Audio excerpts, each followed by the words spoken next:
નમસ્કાર મિત્રો, સ્વાગત છે તમારું મારી ચેનલમાં। આજે આપણે જઈએ છીએ ત્રિપદા ફાર્મ એક ઓળો રોટલાની પાર્ટીમાં। ત્રિપદા ફાર્મમાં ઓળો રોટલાની પાર્ટી છે અને જગાભાઈ આ પાર્ટી આપી રહ્યા છે। જગાભાઈ જમવા અને જમાડવાના ખૂબ જ શોખીન છે, તો ચાલો જઈએ ત્રિપદા ફાર્મ।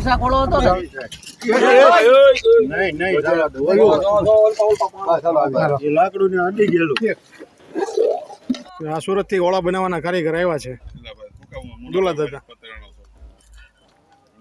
અને મિત્રો શિયાળો છે એટલે ખૂબ સરસ મજાની ખુશનુમા વાતાવરણ છે, ઠંડી પણ છે સાથે પવન પણ છે। રાજેશ કુમારનું ફાર્મ છે, આ બધા આંબા ને બધું વાવ્યું છે।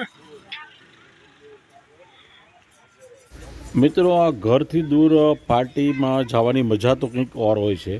એમાં એક તો બાળકોને રમવાની મજા આવે છે, ફેમિલી સાથે તમે જાઓ છો, એક હળવાશ અનુભવો છો, કુદરતી વાતાવરણમાં એન્જોય કરવાનું છે અને સાથે દેશી ચૂલાની રસોઈ જમવાની અને એની મીઠાશ એ ખૂબ જ મજા આવે છે મિત્રો।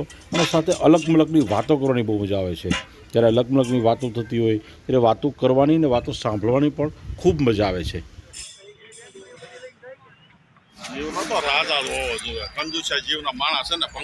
તો આ રાજુભાઈ નું મોરું ફાર્મ છે। રાજુભાઈ ને શું કહેવાય? ગંજીપો બનાવ્યો છે ભાઈ। ના ઓરું લોકેશન આ બધાનો જોવો વાડીનો દેખાવ।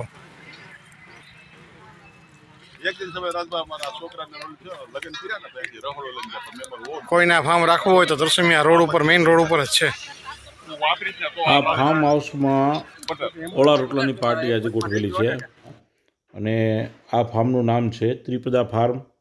ટોપ 3 થી તરસમિયા રોડ ઉપર જતા રસ્તામાં આવે, શિવસાગર સોસાયટીની બાજુમાં।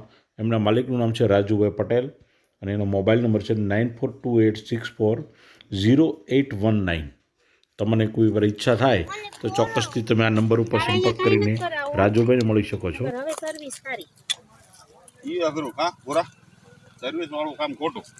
ભૂરો બધાની સર્વિસ કરી નાખે એવો છે।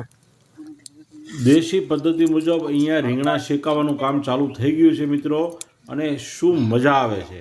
આપણે ફેરવા કે નહીં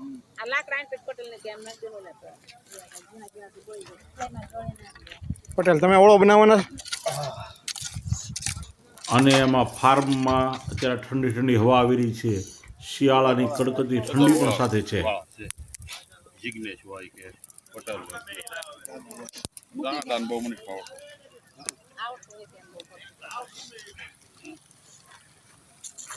રાજુભાઈ ની વાડીમાં ઓળાનો રીંગણાનો પ્રોગ્રામ।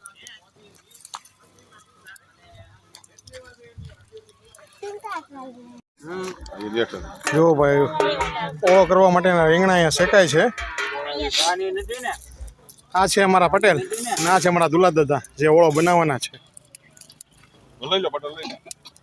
મોટી નથી બીજા કઈ ટમાટર કરો ને હોય તો જો આ અમારા ચંદ્રકાંતભાઈ અને કૃષ્ણભાઈ ઓળાની છાલ ઉતારે છે। એ મુન્નાભાઈ ઓળાની છાલ નહીં, રીંગણાની છાલ ઉતારીને ઓળો બનાવવાનો છે। આ મળી રહ્યું છે ભડકું। આ અમારો ભૂરો એક તાહડો લાવવાનો છે, આપી દો માસી। દેશી ચૂલામાં રોટલાની બનાવટ। મિત્રો અહીંયા બાજરાના રોટલા બનાવવાના ચાલુ થઈ ગયા છે અને એકદમ તાજો લોટ દળાવેલો છે બાજરાનો, અને ખૂબ જ ટેસ્ટી રોટલા સાથે ઓળો ખાવાની ખૂબ મજા આવશે।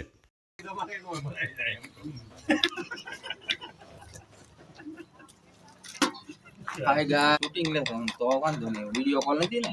ના પપ્પા यहाँ बन रही है ओड़े की सब्जी और हमारे मुन्ना भाई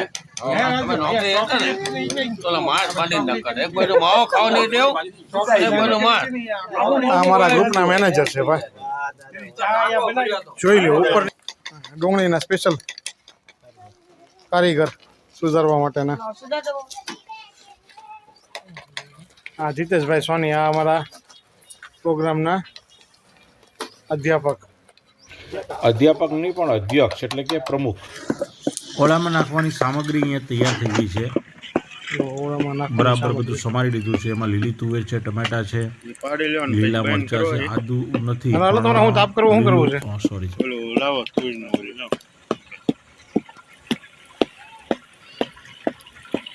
ચાલો હવે ડુંગળી નાખે છે જિગ્નેશભાઈ. હવે ચૂલો બનાવી દો, દેશી ચૂલો. નીચે લાકડાને એકદમ સાદો ચૂલો બનાવ્યો છે અને એમાં તેલનો વઘાર મૂક્યો છે અને અંદર આપણે લીલી ડુંગળી એડ કરે છે.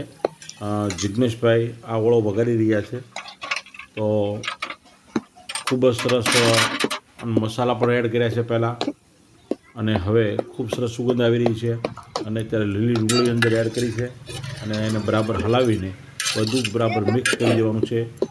અને આ ચૂલાના તાપે, દેશી ચૂલાના તાપે આને બરાબર સાંતળી દેવાનું છે. મિત્રો, બધાની નજર અત્યારે ઓળા ઉપર છે. બધા લોકો ફાર્મમાં આમથી તેમ ફરી રહ્યા છે, બધા મજા કરી રહ્યા છે, પણ બધાની નજર છે કે ફટાફટ જો ઓળો ને રોટલા બની જાય બીજું શું આપે તો જીગાવા? ફિર એની પાર્ટી એન્જોય કરવી છે. અને આ મિત્રો, લાકડા સળગાવીને બનાવેલી કોઈ પણ રસોઈનો સ્વાદ અનેરો હોય છે. તમે એકવાર ટેસ્ટ કરજો, તમને ઊંચામાં ઊંચી હોટલમાં પણ આવો સ્વાદ નહીં મળે. હવે લસણની પેસ્ટ જાય છે.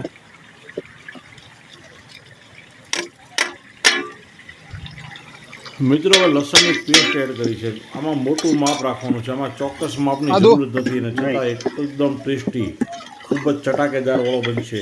હજી તો ઘણી બધી વસ્તુ એડ કરવાની છે. આ ઓળાની સાથે હશે. હવે રીંગણાનું મિશ્રણ છે.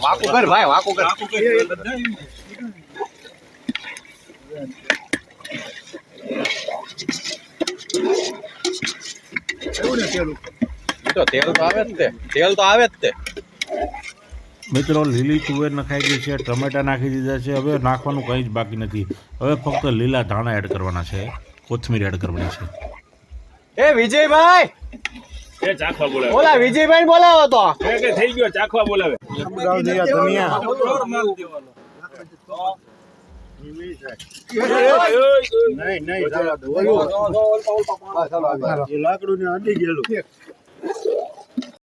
મિત્રો, આપણો ઓળો તૈયાર થઈ ગયો છે અને એને તે કાઉન્ટર ઉપર ગોઠવાઈ પણ ગયો છે. બાકીની સામગ્રી જોઈ લઈએ. છે ગોળ, પાપડ, ડુંગળી, સ્વીટ, સલાડ, છે રોટલા,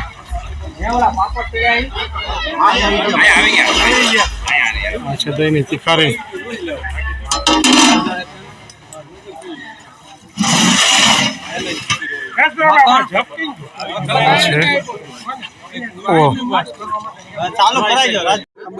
મિત્રો, તમને મારો વિડીયો ગમ્યો હોય તો મારા વિડીયોને લાઈક કરજો, શેર કરજો, સબસ્ક્રાઈબ કરજો અને કોમેન્ટ કરવાનું ભૂલતા નહીં. મિત્રો, મળતા રહીશું નવા વિડીયો સાથે. જય હિન્દ, જય ગુજરાત.